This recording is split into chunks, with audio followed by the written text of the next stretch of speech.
What's going on, everybody? Welcome back to the channel. Bulldog Gaming here. No, I'm not starting my day. I'm actually already loaded, but kind of a decent day today. Did notice some things out here on the road that I would like to address.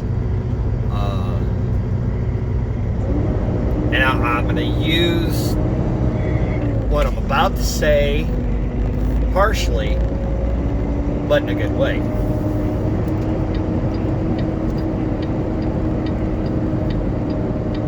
So, bear in mind, I'm dealing with traffic entering and exiting this truck stop. It's actually a Love's in Stratford, Missouri.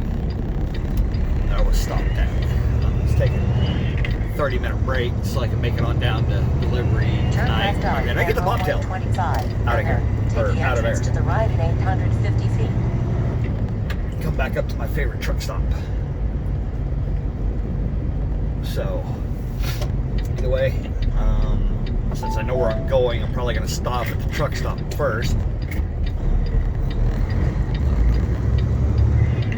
Stay the night, and then go get the trailer, and then go get loaded for tomorrow so I can go home. So the reality of what's going on in my life, the background and everything, I-44 West. is coming true. Like I said in Tuesday's video that I recorded Monday on my way to go get come to here, I am leaving the trucking industry, the over-the-road trucking, or the over. Let me rephrase that. I am leaving OTR. I will still have where I have to have Class A CDL. I still drive, but I'll no longer be out here. I'll be home every night. And the realization of that is coming true. Friday morning, I do have an interview with a local position. I'm not going to go into any details until I have landed the position. But I'm home every night. I'm off at a decent time, and I'll make a decent wage and a decent paycheck to where I can cover bills and be able to live a little bit less stress-free. We'll just put it that way, because mainly reason why I'm getting off of the road is because of my family needs me at home. A secondary reason, which is kind of overweighing the number one reason, is I'm going home because of my mental health out here on the road. Dealing with everything that I've dealt with in the last 30 days. I've fallen into a bit of depression because I don't want to be out here anymore. I've lost the love of the road. So that is why, one of the main reasons why. Other main reason is I just want to be around my family.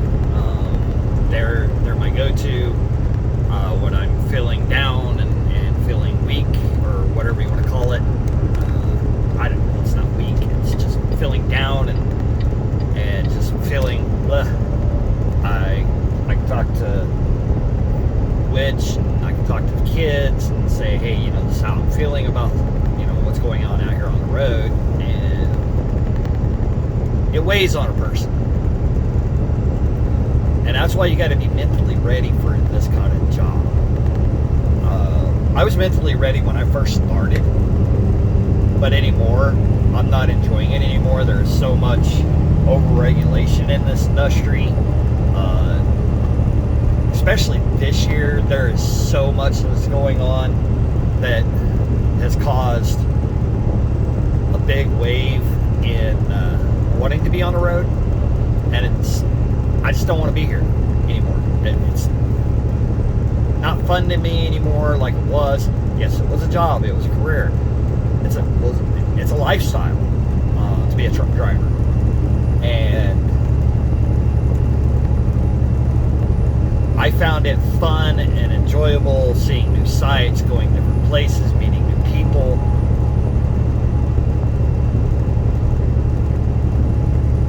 I've lost it. And for good reasons. They say once a trucker, always a trucker. Yes, I'm always going to be a trucker. I grew up in the industry, so I was a trucker before I was a trucker, per se. But there's so much more to deal with now than when I first started driving truck, or even as an adult got into the industry, doing something in the industry 20 plus years ago. My dad medically retired from the industry after 33 years of being on the road. Military veteran. My mom, she was a truck driver. Growing up, she obviously couldn't drive because she had 2 kids at home. But she took care of her part to take care of the household, barring that she got injured. So she ended up, not being able to work. But my dad slaved for 33 years trying to build a legacy for our family, trying to build a company. And every time he turned around, adversity had slapped him in the face. At one point in time, we had 9 trucks. Our family had 9 trucks on the road, our name on it. Speed warning. And back in the day, to have 9 trucks under one ownership, being leased onto a company, that was a big thing. I've gone to companies, in fact, the company I drive for now, they know who my dad was. Back in the mid-'80s, when this company first started that I drive for, they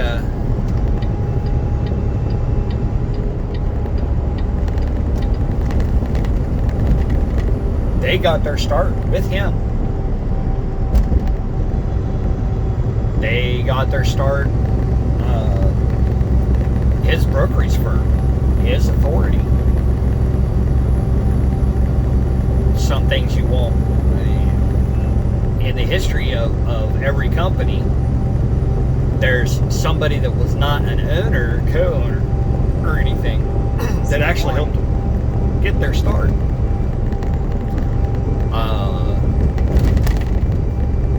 One of them being my dad helped start the BNS, what is now the BNSF trucking division. 17 trucks were leased onto Burlington Northern, they were leased onto Union Pacific, and there was 18 trucks that were leased on to Santa Fe by my dad.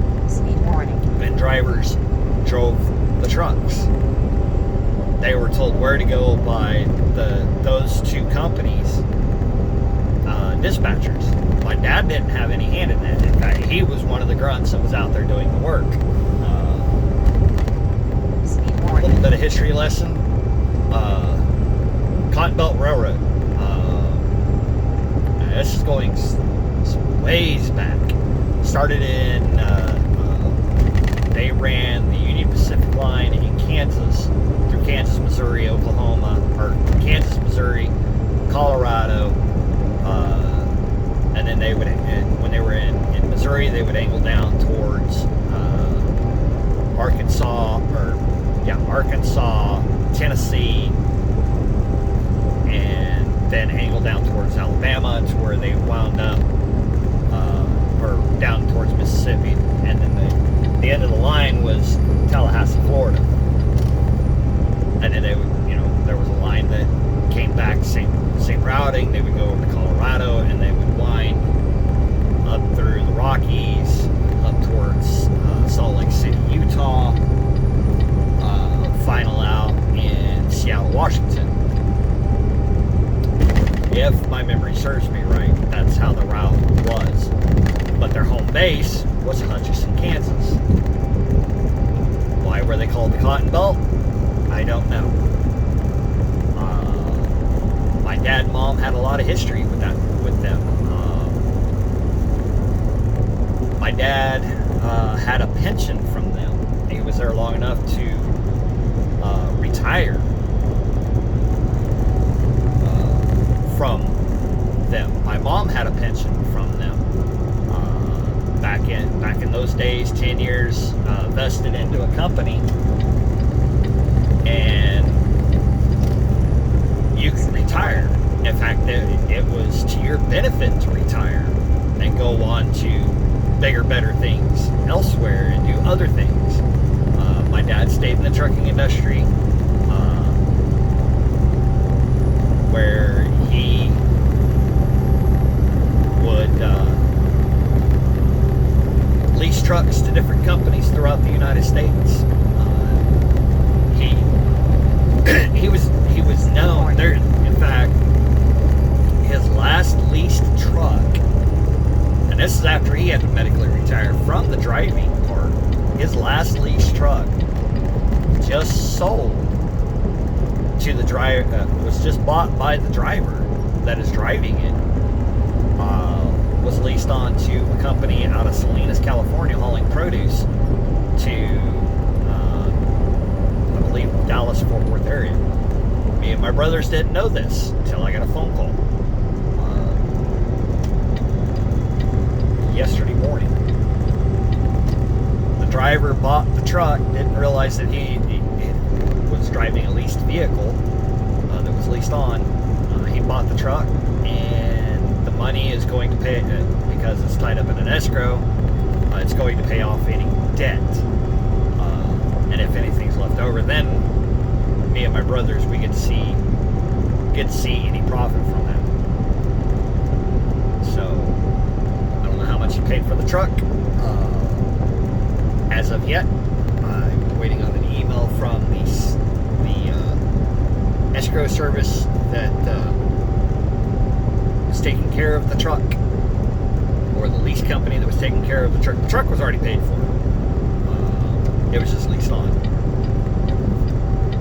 So whatever the set price was at the time, then they could sell it and make profit, and then whatever was left over from everything else, that goes to pay Dad's expenses, and then again, whatever's left over from that would be paid to us kids, even though we're adults.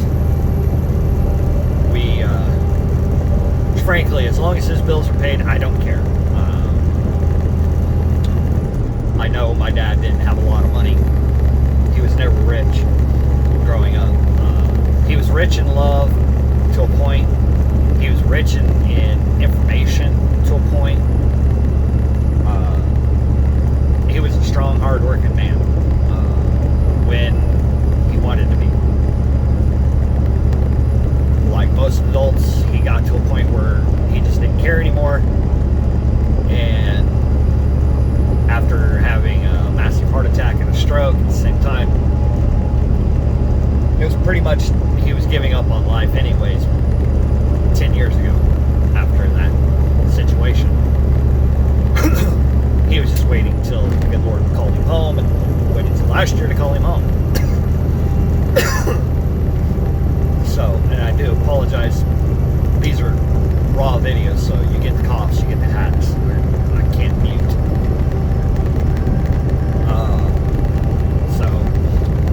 And that's another reason why I want to get off the road. Not the coughs and hacks, but I don't want to be a lifer on the road. I've done my stint. I've done 20 years in the industry. I've done off and on for the 10 years prior to the 10 years that I have drove professionally licensed. I drove off and on, in-state, out-of-state, back roads. There's not a back road in the state of Kansas that I don't know. Even some roads you're not supposed to take a semi down, and I've taken them down it because of jobs, not because I was ditching and dodging the cops. But I did a lot of grain hauling, I did a lot of rock hauling, I did a lot of that sort of thing. So that's another reason why I'm getting out, is I've done my time.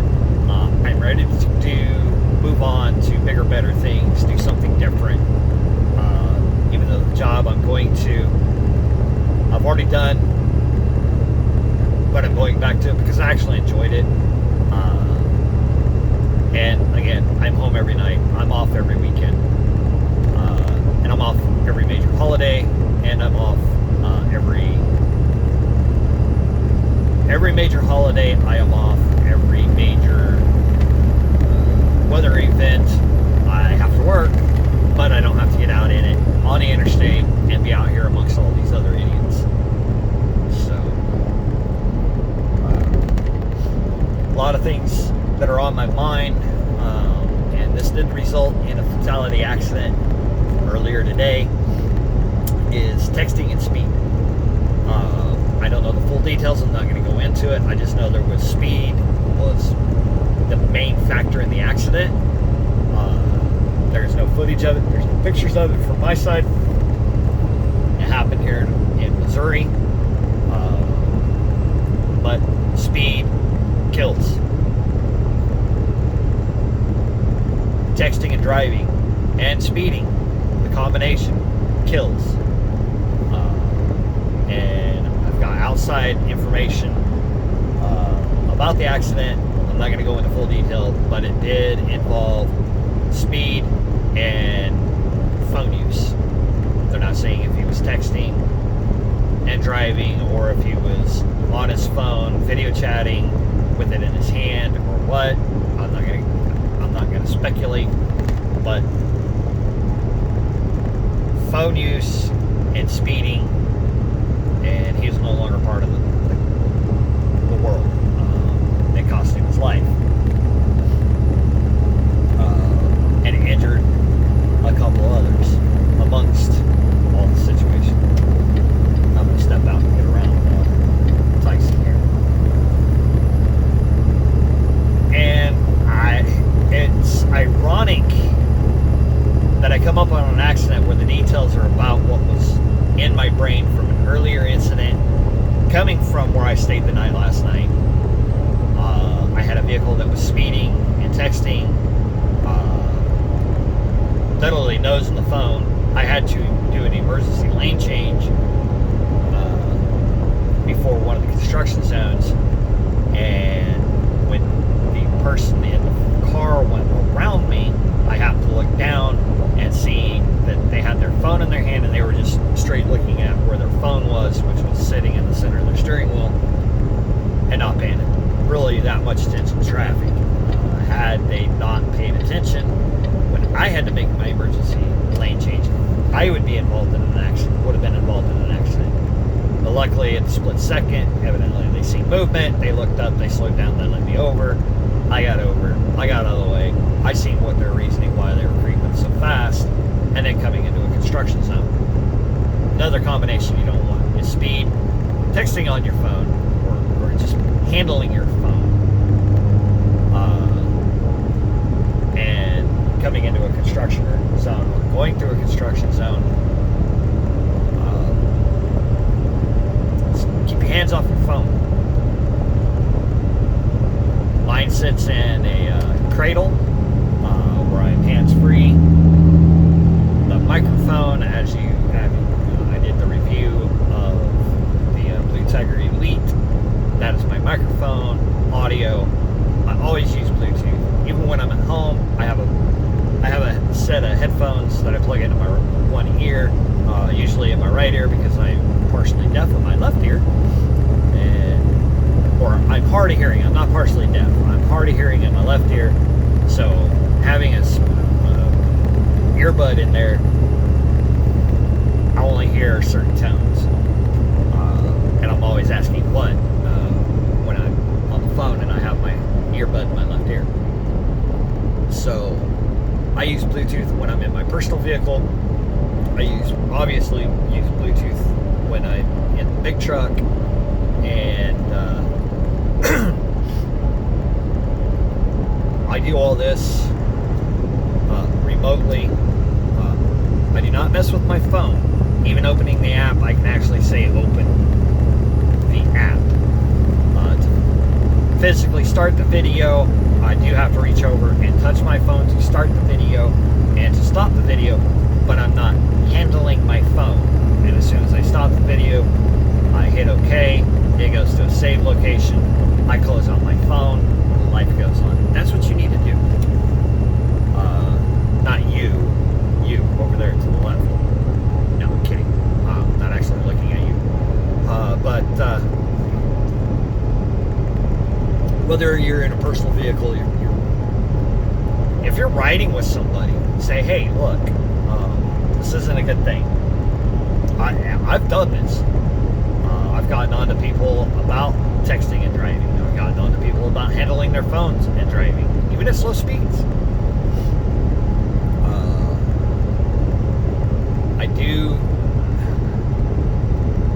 I don't like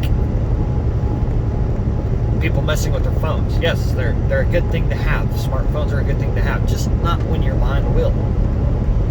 Let somebody else take care of what you need to take care of on your phone. If you need to send a text and you have somebody with them, have them text. You need a phone call answered, have a Bluetooth headset. They're not that expensive. Yes, there's expensive ones, but you can get a $20 headset and it'll do the same thing that my $150 headset will do, or even my $90 headset, or even my $5 headset that I got Five Below, which is a store that we first discovered in San Antonio, and now it is spread like wildfire, like Dollar Generals in other locations. I found them in Oklahoma. In fact, we would frequent the one that was closest to our house quite a bit. There's one over close to the house where we live at, Kansas, and we frequent it quite a bit. Yeah, you pay a cheap price, but 95% is a decent quality buy. And if it breaks, okay, you're not out $80, $30, $40, whatever. You're only out $5 and the tax. So it is what it is. You know, save a buck or two to make a buck or two, and to keep yourself safe, and to keep from annoying other people. Their headphones, their bass boot for $5. I get, and I know I squirreled there for a second, but for $5, I get a set of over-the-head headphones, muff head, they're like a muff that I could actually go out and shoot with, that are bass boosted, and I listen to a lot of music that I like listening to the bass of because it's got a pretty good beat. So, you know, for $5, instead of going out and buying pods or whatever the highfalutin earphones are that are out on the market at Best Buy and places like that, at $5, I'm happy. It's Bluetooth to my phone. I can listen to music all day long. I can go shoot my gun. I can mow the lawn. I can weed eat. You know, there's so much that I can do and be happy with what I got.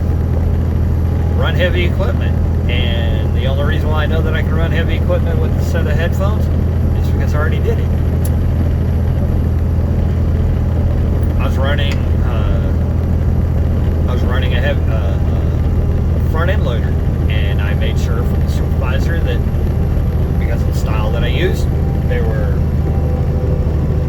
OSHA regulated style, and they look cool, and they play music, and I only spent $5. So they're out there. Get you a pair, find you a Five Below, get you a pair, and use them when you're driving. No need to hold your phone unless you got a car that you can Bluetooth your phone to, and that's the other way. Get off the phone, or get your phone out of your hand. That's what I'm trying to say. Not get off the phone. Get your phone out of your hand. Talk to text, text to talk. There is a product. There is an app for that. I don't use it because I don't check my text until I'm parked. I don't check my SMS messages. I do not check my messenger messages until I'm parked. And my family and my friends know this. It's one of my biggest sticklers. If you're going to text me, and I haven't answered you in 5-10 minutes, there's a good reason. I'm behind the wheel. Call me. I do not like sending out text messages or receiving text messages when I'm driving. To me, it's a big no-no. I will answer your text when I stop. If you need an immediate answer, call. You know, it's really that simple.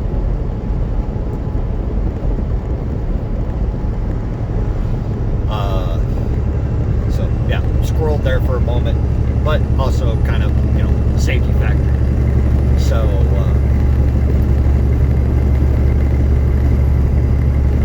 I did make some changes also while I was at home. I still have my Teespring store. It still has 4 campaigns up on it. I did find another store. I'm going to link that in the video or in the description on this video. So my other store has another design that I did for sporting Back to Blue and some other things. Another design. There's more product that you can purchase instead of just t-shirts, hoodies, and little things like that.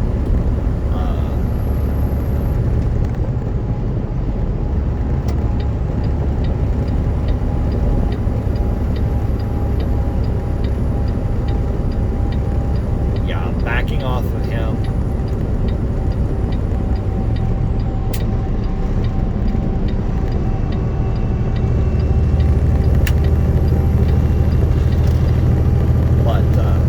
I will link those in the description to both Teespring and also to my other store, so you can go support the channel and support law enforcement. Show your support for law enforcement as much as I do. Actually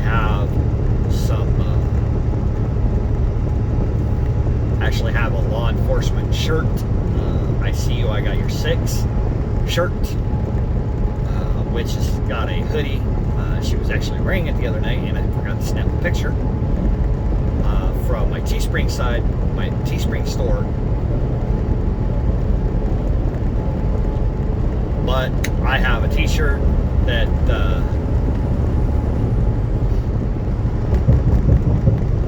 works great. Or looks great, not works great. Looks great.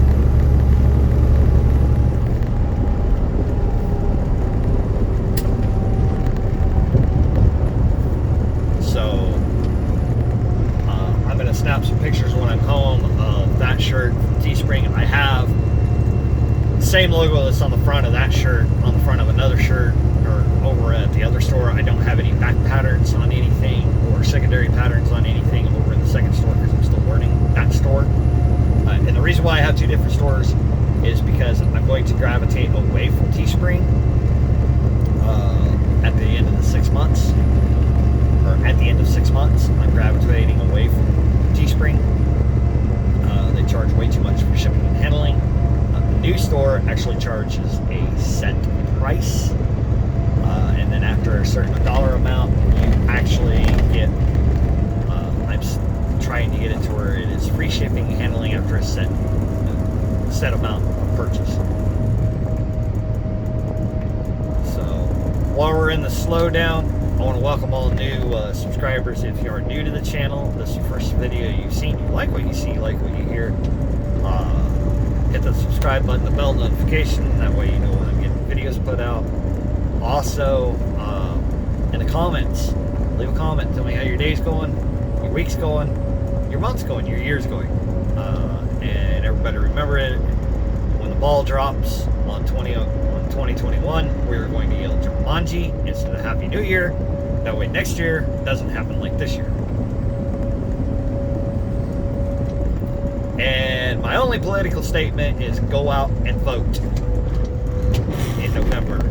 You don't like what's going on in DC, go out and vote. Make a difference. That's my political stance. That's my political quote. And that is what I'm going to say. I don't care party affiliation. So go out and vote if you don't like what's going on. So, with that being said, we will catch you guys on the flip. Safe travels, you all. And please, go by the store and check it out. See what you think. Get you something, show your support to the channel, show your support to law enforcement, and we will catch you next time.